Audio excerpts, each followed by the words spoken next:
star-studded float parade at most awaited gabi ng Paraman.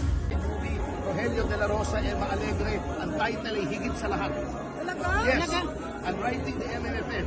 Makakalusot sa akin yung pinanonood ko lahat yan. So pwede mo bang i-contest yun, attorney? Ewan ko, but I just want to let them know that it was not original. Synopsis kanina, based on sa Yes, napanood ko yung pelikula. I saw the movie Higit sa What's the Lahat. title nga, attorney? Higit sa Lahat, 1955. Rogelio de la Rosa, Emma Alegre.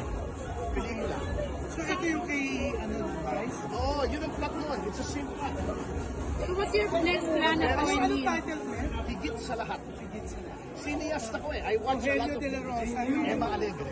So what's your next plan, attorney? And I just want to tell the MMFF kasi hindi naman tama yun.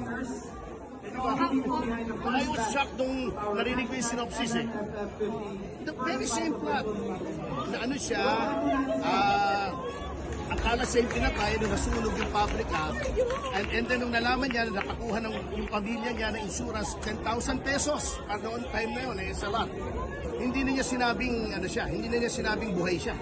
Pero hindi to remake, attorney. It wasn't announced as remake I ng don't know. movie. Hindi ba, yung Himala. Himala the musical, it's okay. Pero ito, I don't know kung may acknowledgement yan, ha?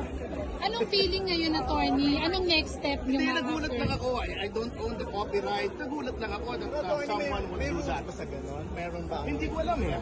Pero dapat original, di ba?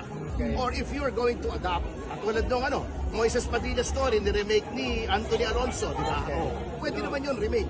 Pero ito, anak ng pating naman, So, attorney, anong gagawin natin sa Gringo ngayong hindi nakapasok? Di, finish product.